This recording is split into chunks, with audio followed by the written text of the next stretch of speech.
మన ప్రభువైన యేసుక్రీస్తు నామములో మీ అందరికీ కూడా చేరి వచ్చిన నా ప్రియ సంగమా, మీ అందరికీ నా హృదయపూర్వకమైన ధన్యవాదాలు తెలియపరచున్నాను. బాగున్నారా?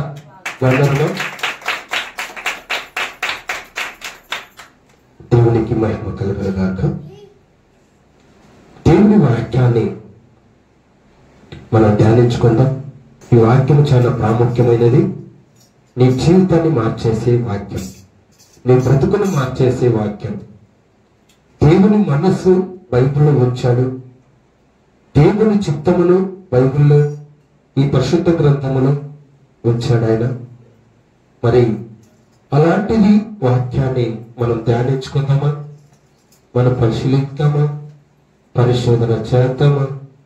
దేవుని వాక్యాన్ని చదువుదామా? మనం విందాం. మరి ఈరోజు అంశం కలిగిన వాటితో తృప్తిగా ఉండాలి.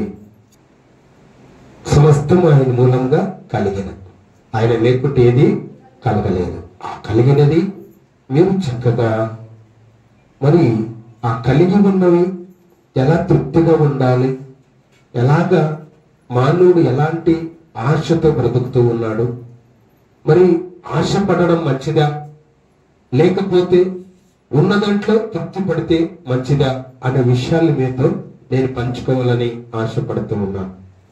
మరి దేవుని వాక్యాన్ని మనం చదువుగా విందాం. అపోస్తలుడైన పౌలు గారు హెబ్రీయులకు రాసిన పత్రిక 13వ అధ్యాయము 5వ వచనం. ధనాపేక్ష లేని వారై నీకు కలిగిన వాటితో తృప్తి పొంది ఉండాలి. నీ కలిగి ఉన్నది ఏదన్నా, నీ దగ్గర ఆస్తి కావచ్చు, డబ్బు కావచ్చు, నీ దగ్గర ఏదుందో దాన్ని ఏం చేయమంటున్నాడు దేవుడు? తృప్తి పడు. చక్కగా నీ ఉండు.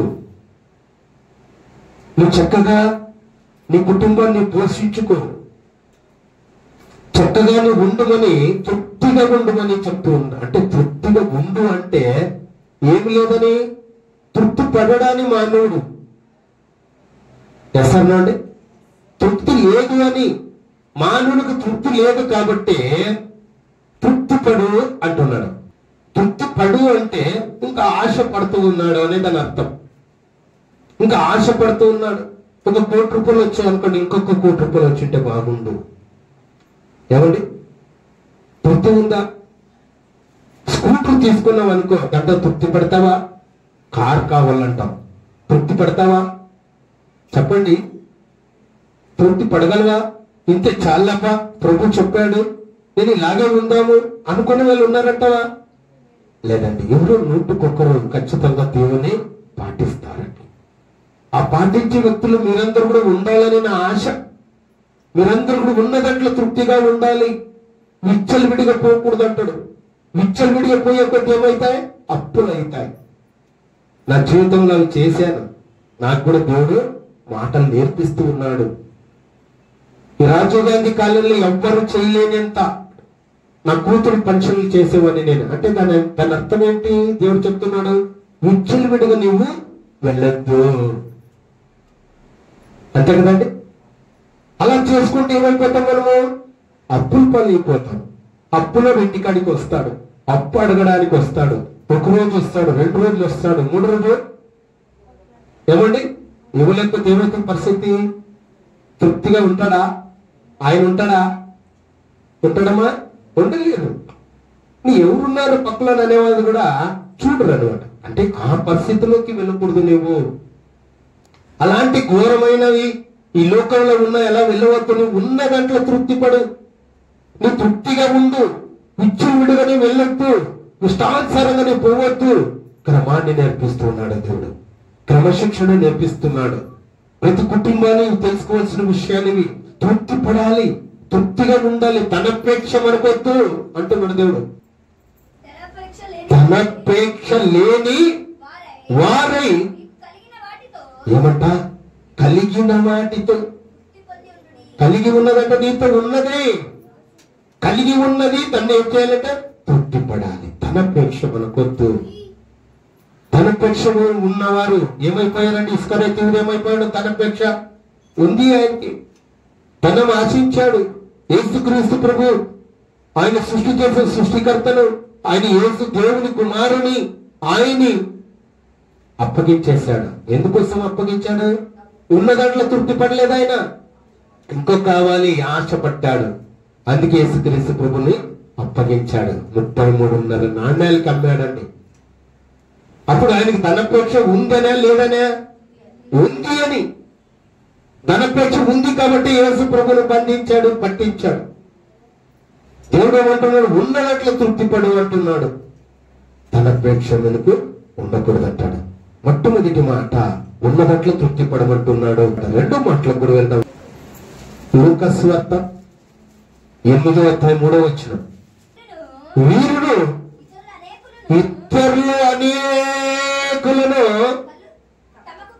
తమకు కలిగిన ఆస్తితో వారికి ఉపచారము చేస్తూ వచ్చారట. ఉపచారము చేస్తూ వచ్చారు అంటే ఒకరికి సహాయపడుతూ వచ్చారని ఉపచారం అంటే. ఒకరికి మేలు చేసుకుంటూ వస్తూ ఉన్నారట వాళ్ళతో ఉండే ఆస్తిని. పూర్వకాలంలో అపోస్తలులు ఇలా బోధించేటప్పుడు, ఇలా మందిరాల్లో బోధించేటప్పుడు క్రీస్తు శకములో ప్రకటించినప్పుడు అక్కడ ఉన్నవంతా కూడా ఇలా బోధించేటప్పుడు, ఇలా బోధన విన్నవారు అందరూ కూడా అంట ఉన్నవన్నీ కూడా అమ్మి ఎవరి దగ్గర తెచ్చారంట? అపోస్తలుల పాదముల దగ్గర పెట్టుతూ వచ్చారంట. అంటే మందిరానికి తీసుకుని వచ్చారు అని. వాళ్ళన్ని ఉన్న వాళ్ళంతా కూడా తీసుకుని వచ్చారు. లేని వాళ్ళు కూడా ఉంటారు కదండి. ఉంటారా లేదా? లేని వాళ్ళు ఉంటారా లేదా? అందరూ సమానంగా ఉన్నామా మనం ఇక్కడ? లేవండి. ఎక్కువ తక్కువ అప్ అండ్ డౌన్స్ దేవుడు చేస్తూ ఉంటాడు. నీకు గర్వం ఉందా? నేను తగ్గించేస్తాను. దేవునికి ఇష్టంగా ఉన్నావా? నేను ఆశీర్వదిస్తాను. ఇలాంటిది దేవుని చేతిలో అప్ అండ్ డౌన్స్ కొంతమంది మనుగా ఉంటారు. అర్థమైందా? దేవుని దగ్గర ఎవరైతే ఆశీర్వాదం పొందుకుంటారో వాళ్ళు చిప్పుపడతారు. చిప్పు అంటే అన్ని విషయాలు, డబ్బు కావచ్చు, ఐశ్వర్యం కావచ్చు, ఆస్తి కావచ్చు, అంతస్తు కావచ్చు, ఏదైనా వాళ్ళు హెచ్చింపులో ఉంటారు. ఎందుకంటే దేవునిలో తగ్గించుకున్నారు కాబట్టి. హెచ్చింపబడిన వాడు తగ్గించబడు. అందుకే అప్ అండ్ డౌన్స్ అని మీకు నేను తెలియపరుస్తున్నాను. మరి అప్ అండ్ డౌన్స్ లుగా ఉన్నప్పుడు వాళ్ళు అమ్మి అందరూ కూడా పాదాల దగ్గర తీసుకుని వచ్చి అపోస్తలుల బోధలు తీసుకుని వచ్చి పెట్టారంట. అవన్నీ కూడా ఉన్నవారు లేని వారికి అందరికీ కూడా పంచి పెట్టారంట. వాళ్ళు సమానంగా పంచి పెట్టారంట. అందరూ సమానంగా ఉండాలనే వాళ్ళ ఉద్దేశం. దేవుడు అందరినీ సమానంగా చేశాడు. వాళ్ళు చట్ట తలంపులు ఊహాలు బట్టి బాల్యానికి ఎలా ఉండాలంట? బాల్యము హృదయ ఆలోచనలో బాల్యము నుండి ఏమైపోయాట? చెట్టమైపోయా. కాబట్టి అప్ అండ్ డౌన్స్ అయిపోయారండి. అప్ అండ్ డౌన్స్ అయిపోయారు. దేవుడు ఎల్లప్పుడూ బాగు చూసుకోవాలని ఉన్నాడు ఆయన. దేవుడు ఎల్లప్పుడూ నా బిడ్డలు ఆనందంగా సంతోషంగా ఎల్లప్పుడూ ఉండాలనే ఒక ఆలోచనతోనే ఆయన ఎదురు చూస్తూ ఉన్నాడు. కానీ మనుషులు అంట మారిపోయారు. ఆస్తినంటే ఏం చేశారంట? వీరును అనేకులు ఇతరు అనేకులను తమకు కలిగి ఉన్న ఆస్తితో వారికి ఉపచారము చేస్తూ వచ్చారట. ఉపచారం ఇది రెండో మాట.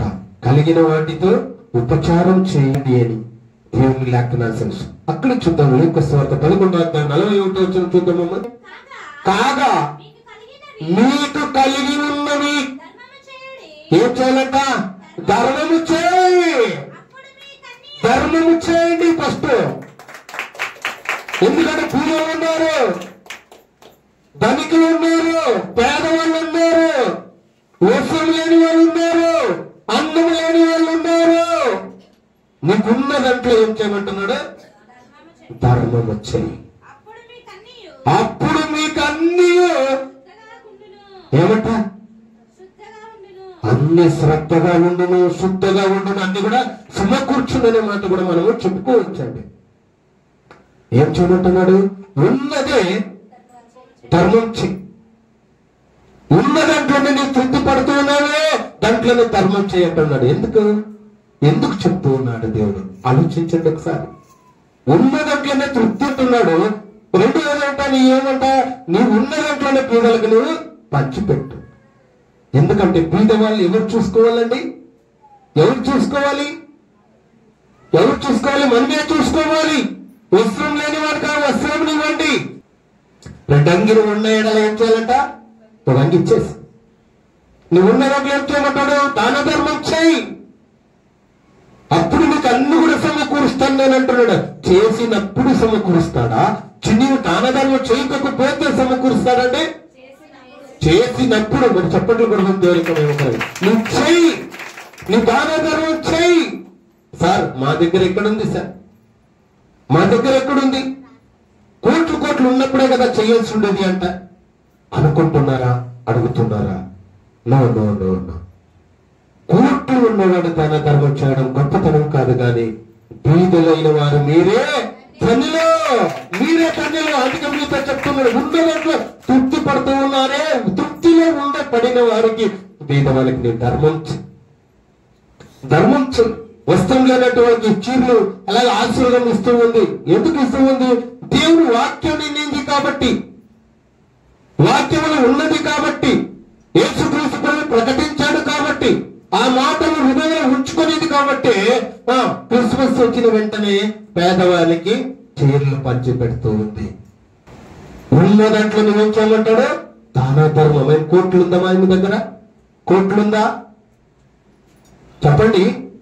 ఏది విన్నింది? దేవుడు మాట విన్నింది, దేవుడు వాక్యం విన్నింది. ఉన్న దాంట్లోనే తృప్తిగా వాళ్ళకి చేస్తూ ఉంది. ఇది మనం చేయాలని క్రైస్తవులకి చెప్తూ ఉన్నాడు దేవుడు. ఎందుకంటే వాడు బీదవాళ్ళని ఎవరు ఆదరించాలి? నువ్వే. అన్నం లేని వాడు దేవుడు పిలిచి అన్నం పెట్టమంటాడు? నువ్వే పిలిచి పెట్టాలి. ఎందుకంటే సత్యం తెలిసిన వ్యక్తివి నువ్వు, లోక జ్ఞానాన్ని తెలిసిన వ్యక్తివి నువ్వు. వాళ్ళు ఎవరు రక్షించాలి, ఎవరు కాపాడాలి, ఎవరు నీవు ఆశ్రయించాలి? యేసుక్రీస్తు ప్రభు చెప్తూ ఉన్నాడు, దాన ధర్మం చెయ్యి, నీ ఖర్చు పెట్టు, సేవ కోసం ఖర్చు పెట్టు, దేవుని చర్చిలో ఖర్చు పెట్టు, అనేక మందికి నువ్వు ఖర్చు పెట్టు. నీ సమృద్ధిగా నేను ఎనికేమిస్తాడంట? నింపుతాడు. ఆశ్రదలు నింపుతాడండి. చెప్పట్లు కూడా ఆశ్రదలు నింపుతాడు దేవుడు. నువ్వు ఇచ్చే విషయంలో ఉండాలి. ముందా దాచి పెడితే పాసిపోతుందంట. నలుగురు పెడితే నిలుపుకుంటారు. అవునా కదండి? పాసిపోయేది మంచిదా? దాన ధర్మం చేయడం మంచిదా? మరి తెలుసుకున్న సత్యం తెలుసుకున్నాం. మీరేం చేయాలి మరి? దేవునికి మహిమ కలుగును గాక. ఇది కలిగిన వాటితో ధర్మం చెయ్యండి అనే మాట మనం 3వ మాటలో మనం వింటున్నాం. 4వ మాట మార్కు సువార్త 10వ అధ్యాయం 21-22 వచనాల్లో మనకు ఒక మాట కనిపిస్తుంది. యేసు అతన్ని చూసి, అతన్ని చూశాడంట. ఆయన ఏం చేశాడంట? ప్రేమించాడు. అంటే ఆయన చూశాడు, ఆయన ప్రేమించాడు. నీకు ఒకటి కొదువుగా ఉన్నది, నీవు వెళ్ళి నీకు కలిగి ఉన్నవి అమ్మి బీదలకిమ్మో. బీదలకే ఎందుకు ఇమ్మంటున్నాడంటే, నువ్వు అది ఇస్తేనే వాళ్ళు సాకితేనే వాళ్ళు చూసుకుంటానే నేను నిన్ను చూసుకుంటాను. నువ్వు నా వైపు చూస్తే నేను నీ వైపు చూస్తాను. నీ దాన ధర్మం చేస్తే నా సమృద్ధిగా నిన్ను నింపుతానంటున్నాడు దేవుడు. చెప్పట్లు కూడా దేవుడికి మహిమకరంగా.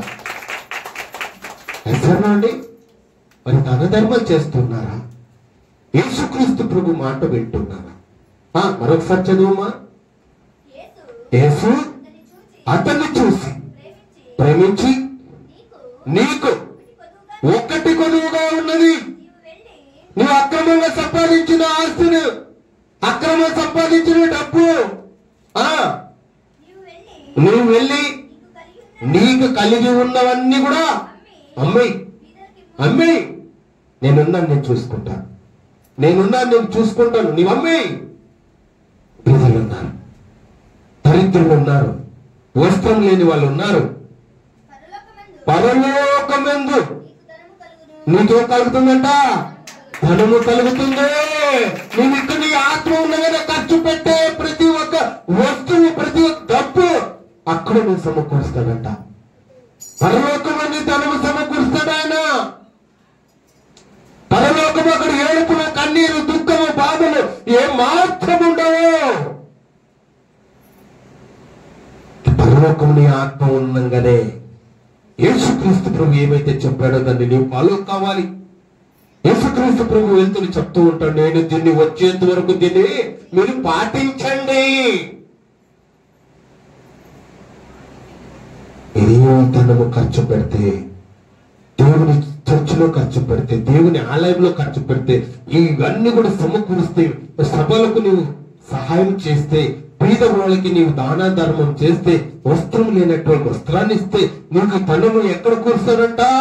పరలోకం. నీకు భూమి ఆకాశము గతించిపోతుంది, ఇక్కడైనా నువ్వను గాని నీకు పరలోకంలో నేను ఇస్తానంటున్నాడే. దేవుడికి మహిమ కలగను గాక. పరలోకంలో నీ ధనమును సమకూరుస్తా. ప్రతి ఒక్కటి మందిరం తీసుకుని వచ్చినవన్నీ కూడా లెక్క పెడతాడు ఆయన. నువ్వు ఇచ్చినది మర్చిపోవచ్చు, నువ్విచ్చి మర్చిపోవచ్చు కొన్ని సంవత్సరాలైనా, కానీ దేవుడు అంతా ఒక్కటి కూడా మర్చిపోడండి, ఒక్కటి కూడా మర్చిపోడు. మందిరమునికి గడియారం తెచ్చిన వారు, లైట్లు తెచ్చిన వారు, వైరింగ్ చేపించిన వారు, డెకరేషన్ చేయించిన వారు, దేవునికి సహకరించిన వారు, దేవుని సేవలో పాల్గొనే వారు, దేవుని కొరకు ఉపయోగపడే వారిని ప్రభుగా చూపిస్తాడు దేవుడు. పరలోకంలో మీ పేర్లు జీవ గ్రంథములో లిఖితము చేస్తాడండి. సేవకు సహకరించిన వారి పేర్లు జీవ గ్రంథములో రాయబడి ఉంటాయని లేఖనాలు సెలవిస్తూ ఉన్నాడు దేవుడు. 22వ వచనం, అతడు మిగిలి ఆస్తి గలవాడు కాబట్టి కనుక ఆ మాటకు ఆయన ఏం చేసుకున్నాడు చూడండి, ముఖము చిన్నపుచ్చుకున్నాడంట. దుఃఖపడచ్చు, వెళ్ళిపోయినా దుఃఖపడుతూ ఉన్నాడంట. ఎలాగా ఇలాంటి ఆస్తి అంతా నా మనమరాళ్ళకి వస్తుంది అనుకున్నానే, నా 4 తరముల వరకు నా ఆస్తిని కూడిపెట్టి ఉంటే ఈయన చెప్తూ ఉన్నాడే, నేను నమ్మి మొదలకి ఇమ్మంటున్నాడా. ముఖము చున్నపుచ్చుకున్నాడంట. ఆయన ఏడుస్తూ ఉన్నాడంట. ఏంటి ఈ మాట చెప్పినాడు కదా యేసుక్రీస్తు ప్రభు అని. కింద చదవమా. ముఖము చిన్నపుచ్చుకొని దుఃఖపడచ్చు, వెళ్ళిపోయాను. అప్పుడు యేసు ఆస్తి గలవారు దేవుని రాజ్యములో ప్రవేశించుట ఎంత దుర్లభమని అతని శిష్యులతో చెప్పాను. ఆస్తి మిగిలిగలిగిన ఆస్తి అన్న కూడా ఆయన చిన్న పుచ్చుకొని వెళ్ళిపోయాడు, బాధపడుతూ వెళ్ళిపోయాడు, ఏడుస్తూ వెళ్ళిపోయాడు. యేసుక్రీస్తు ప్రభుత్వ మాట మాట్లాడుతున్నాడు శిష్యుల దగ్గర. మరి ఈ ఆస్తి ఉన్నవారంట, అంతస్తు ఉన్నవారంట, అంటే నువ్వు దానాధర్మము చేయకపోతే అది వ్యర్థం. నువ్వు దానాధర్మము చేయకపోతే, నువ్వు సహకరించలేకపోతే, అనాథుల పరదేశులు వారికి ఏది నువ్వు సహాయం చేయకపోతే పరలోక రాజ్యములో చేరుట దుర్లభం అంటున్నాడే. పరలోకంలో అలాంటి పిసినారి తెన వాళ్ళు ఉన్నారా లేదండి? ఉన్నారా లేదా? ఉన్నారా లేదమ్మా? ఉన్నారు, చాలా మంది ఉన్నారు. 10 రూపాయలు తీసుకొని 10 మంది వేసే వాళ్ళు ఉన్నారు. ఉన్నారు లేదా? వాళ్ళు ఏమంటారు? పిసినారి. ఇదివరాలు అలా వేసిందా? పిసినారి చేసిందా? చెప్పండి. చేసిందండి? ఉన్నదంతా కూడా వేసేసింది. నా దేవుడు నన్ను కాపాడుతాడు, నన్ను చూస్తాడులే. అందుకే ఆయన పరిశుద్ధ గ్రంథంలో పేరు రాయించారండి. మనకు కూడా ఈ జీవితం శాశ్వతమైనది కాదండి. ఈ శాశ్వతమైనది కాదు. ఏదో ఒక రోజు మనం వెళ్ళాలి. ఆ వెళ్ళే లోకం గురించి దేవుడు తెలియపరుస్తూ ఉన్నాడు. ఆ రాజ్యంలోనికి నీవు వెళ్ళాలంటే ఇక్కడ నీవు దాన ధర్మాలు అన్నిటిని కూడా చేయమంటూ ఉన్నాడు. నీకున్నది తృప్తి పడమంటూ ఉన్నాడు. నీకున్న ఆస్తిలో నువ్వు అమ్మి బీదలకి ఇమ్మంటూ ఉన్నాడు యేసుక్రీస్తు ప్రభు. మరి అక్కడే చూద్దాం, చూడండి ఎన్ని మాటలు విన్నారండి. కలిగిన వాటితో బీదలకి ఇమ్మంటున్నాడు. 4 మాటలు విన్నారు. 5వ మాట అపొస్తలుల కార్యములు 4వ అధ్యాయం 32వ వచనం. విశ్వాసించారంట దేవుణ్ణి. వారందరూ అక్కడ విన్న వారందరంట ఏక హృదయములు ఏకాత్మయై గలవారై ఉండిరి. ఎవడను కలిగిన వాటిలో ఏదియో అనుకునలేదండి. వారికి కలిగినవన్నిటినీ కలిగినవన్నీ సమృద్ధిగా ఉండాలంటే నువ్వేం చేయాలి? ఈ దానాధర్మాలు చేయాలి. ఉన్న దాంట్లో తృప్తి పడాలి, కలిగిన వాటిని ఉపచారం చేయాలి, కలిగిన వాటిని దానాధర్మాలు చేయాలి, కలిగిన వాటిని బీదలకు ఇవ్వాలి. ఏక మనసు కలిగి ఉన్న వారై ఉన్నారంట, ఏక హృదయం కలిగిన వారై ఉన్నారు. మరి మీరందరూ కూడా సంపాదనలోనూ మీరు ఎంత ఇస్తున్నారు దేవునికి? క్వశ్చన్ వేస్తున్నాడు దేవుడు. మీ సంపాదన ఎంత తీసుకుని వచ్చి దేవునికి ఇస్తూ ఉన్నారు? ఎంతమంది మీరు బీదలకి సహాయం చేస్తూ ఉన్నారు? ఎంతమంది వస్త్రం లేనటువంటి వాళ్ళకి వస్త్రాన్ని ఇస్తూ ఉన్నారు? ఇలాంటివి ఉన్న దాంట్లోనే చేయమంటున్నాడు. ఉన్న దాంట్లో ఉన్నవాడు దాన ధర్మం చేయడం గొప్ప కాదు, బీదవాడు చేయడమే గొప్పతనం అంటాడు. మరి అలా చేస్తే నీకు ఏది కొదువు లేకున్నాడు, బుడ్డులో నూనె అయిపోకున్నట్టుగా, గంపల పిండి అయిపోకున్నట్టుగా దేవుడు బహుగా ఆస్వాదించేవాడై ఉన్నాడు. ఆయన మాట వినేవాళ్ళు కావాలి, ఆయన మాట వినేవాళ్ళు కావాలి. ఏకనంట కలిగిన వాటిలో ఏది మన సొంతం కాదు అనే మాట మనకు తెలియపరుస్తూ ఉంది. మన సొంతం ఏది కాదండి. ఈ లోకంలో యోగు అంటూ ఉన్నాడు, ఈ లోకానికి నేను వచ్చినప్పుడు ఏమైనా తీసుకుని వచ్చానా?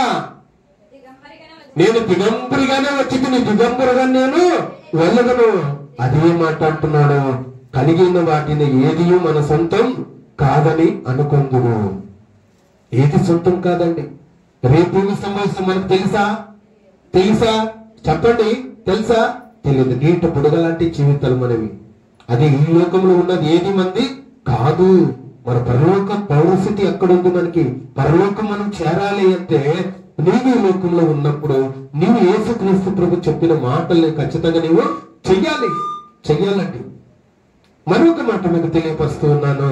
అపోస్తలుడైన పౌలు గారు కొరింథీయులకు రాసిన 2వ పత్రిక 2వ అధ్యాయము 15వ వచనం. ఎందుకంటే మీరందరూ ఏక మనసుతో ఉన్నారు కాబట్టి, ఏక భావంతో ఉన్నారు కాబట్టి, ఒకే మనసు ఒకే తీర్మానం చేసుకున్నారు కాబట్టి, మీరందరూ విశ్వసించారు కాబట్టి, అందుకు నా కృప నీకు చాలును. అందుకే ఒకే భావము తెలుసుకున్నారు కాబట్టి, ఒకే తీర్మానం చేసుకున్నారు కాబట్టి నా కృప మీకు చాలును.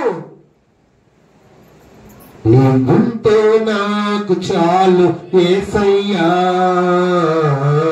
నీవుంటే నేను ఉంటాను యేసయ్యా, నీవుంటే నాకు చాలు యేసయ్యా,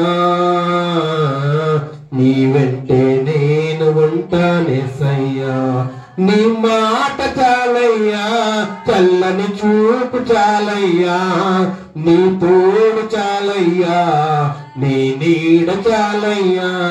నీ మాట చాలయ్యా, చల్లని చూపు చాలయ్యా, నీ తోడు చాలయ్యా, నీ నీడ చాలయ్యా. నీ ఉంటే నాకు చాలు యేసయ్యా, నీ వింటే నేను ఉంటాను యేసయ్యా.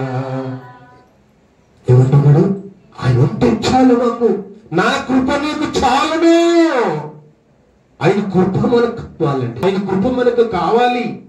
మనకు కావాలంటే ఉన్నదంట్లో మనం అలాగే దేవుడు చెప్పిన మాటను మనం చేసేవారుగా ఉండాలని లేఖనాలు సెలవిస్తున్నాయి. మరొక మాట మీకు తెలియపరుస్తూ ఉన్నాను. చూడండి, మత్తయి సువార్త 20వ అధ్యాయము 29-30 వచనంలో ఒక మాట మనకు కనిపిస్తుంది. చూద్దాం. కలిగిన ప్రతి వానికి ఇయ్యబడును, అతనికి సమృద్ధి కలుగును.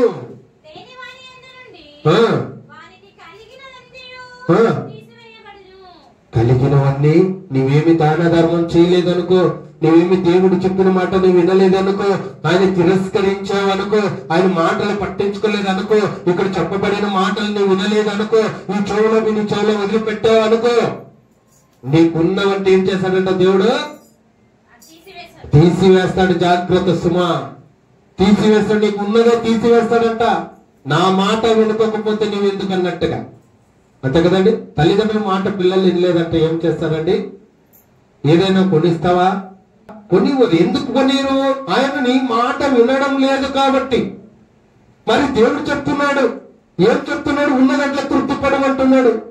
కలిగి ఉన్న వాటితో ఉపచారం చెయ్యంటున్నాడు. కలిగిన వాటితో దాన ధర్మములు చెయ్యంటున్నాడు. కలిగిన వాటిలో బీదలకి ఇమ్మంటున్నాడు. కలిగిన వాటిలో ఏది నీ సొంతం కాదంటున్నాడు. కలిగి ఉన్న వాటిలో ఆత్మ కొరకు ప్రయాస పడమంటూ ఉన్నాడు. కలిగి ఉన్న ఆత్మ గట్టిగా పట్టుకోమంటూ ఉన్నాడు. కలిగిన వాటికి ఏమంటున్నాడు? ఇప్పుడు ఏమంటున్నాడమ్మా? ప్రతి వానికి ఇవ్వబడును. ఏమంట? నీవు ఇచ్చేవాడైతే సమృద్ధిగా నీకు ఇస్తాడో దేవుడు. చెప్పండి కూడా నీవు ఇచ్చేవాడైతే నీ సమృద్ధిగా కలగజేస్తాను, లేకపోతే నీ నుండి ఆశలను తీసివేస్తాను. జాగ్రత్త సుమంటున్నాడు దేవుడు. జాగ్రత్తగా ఉండండి, చేయండి. దేవునికి ఇచ్చేది దేవునికి ఇవ్వండి, లేకపోతే నీ ఆశలను పోగొట్టుకుంటావు, దీవెనలు పోగొట్టుకుంటావు, కృప పోగొట్టుకుంటావు, నీకు రావాల్సిన ఆశలను పోగొట్టుకుంటావు. సహోదరి సహోదరుడా, దేవునికి ఇవ్వాలి. మనకి ఎన్ని కష్టాలు వచ్చినా బాధలు వచ్చినా దేవుడు చెప్పినది మనము చెయ్యాలి. ఎందుకంటే ఈ లోకం శాశ్వతమైనది కాదు కదా. ఎప్పుడూ వెళ్ళిపోతావు. డబ్బు ఉన్నవాడు వెళ్ళిపోయాడు. డబ్బు ఉన్నవాడు, నారా బట్టలు కట్టుకున్నవాడు, యేసులో బతికినవాడు ఎక్కడికి వెళ్ళాడు? ధనవంతుడు ఎక్కడ వెళ్ళాడమ్మా? పాతాళానికి వెళ్ళిపోయాడు. దరిద్రుడు ఎక్కడికి వెళ్ళాడు? దేవుని దగ్గర కూర్చొని కుడి పార్శ్వం కూర్చున్నాడు. మీరు పీదలైన వారు మీరే ధన్యులు అంటున్నాడు దేవుడు. మీరు ధన్యులుగా ఉండాలంటే మీరు దేవుడు చెప్పిన మాట ఖచ్చితంగా మీరు చెయ్యాలి, నెరవేర్చాలి, లేకపోతే ఆశలు పోగొడతానంటున్నాడు. అపవాదికి నిన్ను అప్పగించేస్తానంటున్నాడు. భ్రష్ట మనసుకు నిన్ను అప్పగించేస్తానంటున్నాడు. ఆయన మాట వినేవాడు కావాలి. ఆయన మాట విని ఫలించేవారు కావాలి. అభివృద్ధిలోకి వచ్చేవారు కావాలి. ఆయన ఆజ్ఞను, ఆయన చిత్తమును నెరవేర్చే బిడ్డలుగా ఉండాలని దేవుడు కోరుతూ ఉన్నాడు. సహోదరి సోదరుడు, మరొక మాట మత్తయి సువార్త 13వ అధ్యాయము 12, 13, 14, 15 4 వచనాల్లో మనం చూసుకుందాం. కలిగిన వారికి ఇయ్యబడును. ఏం కలుగుతుందంట? సమృద్ధి కలుగుతుంది. నీకు దాన ధర్మాలు చేయి, దేవుని మాటను విను, నీకు సమృద్ధి ఇచ్చేవాడు ఆయనే. లేని వానికి కలిగినది వాని ఎద్ద నుండి తీసివేయబడుతుంది. జాగ్రత్త. వానికి ఇవ్వలేదంటే ఏం చేస్తాడంట? తీసివేస్తా. 13వ వచనం చదవమా. ఇందు నిమిత్తము ఉపమాన రీతిగా నేను నీకు బోధించుచున్నాను. ఈ ప్రజలు కనులార చూచి చెవులార విని హృదయముతో గ్రహించి మనసు త్రిప్పుకొని నా వలన స్వస్థత పొందుకున్నట్లు వారు హృదయము క్రొవ్వినదై వారు చెవులు వినుటకు మందము అయిపోయాట. ఏమంట? కన్నులు ఏమై ఉన్నట? మూసుకొని ఉన్నారంట.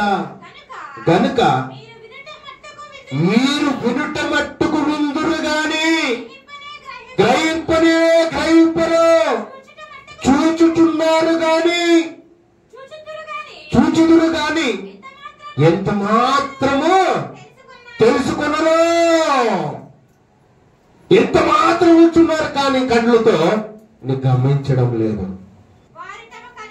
వారు కన్నులు మూసుకొని మంద దృష్టి కలగా చేశాడు అపవాది. కళ్ళు కనిపించలేకున్నట్టు అయిపోయింది. నెత్తికెక్కాయరా కళ్ళు నీకంటూ ఉంటాం మనము, అవునా కదండి? నెత్తికెక్కాయా కళ్ళు అంటున్నాడు. అలాంటి వ్యక్తులు ఉన్నారు.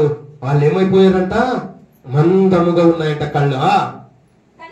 కనుక మీరు అందరూ వినుమట్టుకు విందురు గాని గ్రహింపనే గ్రహింపరు. అవసరతలు గుర్తించరు. మనం మందిరంలో ఏమి కావాలో గుర్తించరు, ఏం అవసరత ఉందో గుర్తించరు. చూచు మట్టుకు చూస్తూ ఉన్నారు, ఎంత మాత్రమును తెలుసుకున్నారు. ఒక్కరైనా దేవుని గురించిన జ్ఞానం మీకు ఉందా? చూచుచున్నారు కానీ, వింటూ ఉన్నారు కానీ, హృదయం క్రొవ్వు పట్టినదిగా ఉంది కానీ, వినిన మట్టుకు విందురు కానీ గ్రహింపనే గ్రహించడం లేదు. నీ ఇంట్లో కరెంట్ లేకపోతే ఊరుకునే ఉంటావా? లైట్ లేకపోతే ఊరుకుంటావా? చెప్పండి, ఊరినే ఉంటారా? ఉంటే ఉండలే సార్ మొగ్గులో మా చీకటి జీవితాలే, మా చీకటి బ్రతుకులే. చీకటిలో ఉంటారమ్మా? ఉంటారా? ఉండరా? వెంటనే ఏం చేస్తారు? కరెంట్ అని ఫోన్ చేస్తారు. అయ్యగారు కరెంట్ లేదయ్యా, పోయిన ఏదైనా కట్ అయిందేమో చూడండి, వెంటనే చెప్పించేస్తారు. నీళ్లు మాత్రము కరెంట్ ఉండాలి, దేవుని ఆలయం మాత్రము వద్దండి. నా ఆలయాన్ని ఎవరైతే బాగు చూసుకుంటారో వాళ్ళు నేను బాగు చూసుకుంటానంటారు. మన ఇంటికన్నా ప్రాముఖ్యము మన ఆలయం అండి. మన ఇంటికన్నా ప్రాముఖ్యమైనది దేవుని ఆలయం. ఇవన్నీ కూడా దేవుడు మనతో సూటిగా మనతో మాట్లాడుతున్నాడు. మరి వాక్యాన్ని బట్టి మరొకసారి మనం జ్ఞాపకం చేసుకుందాం. కలిగిన వాటితో ఉపచారం చేయాలి. ఉపచారం అంటే ఏమండి? ఉపచారం అంటే దేవుని పనులు ఉపచారం, దేవుని సహకారం అందించడం. దేవుని దగ్గర వచ్చి పనులు ఉన్నాయా లేదా తెలుసుకోవాలి.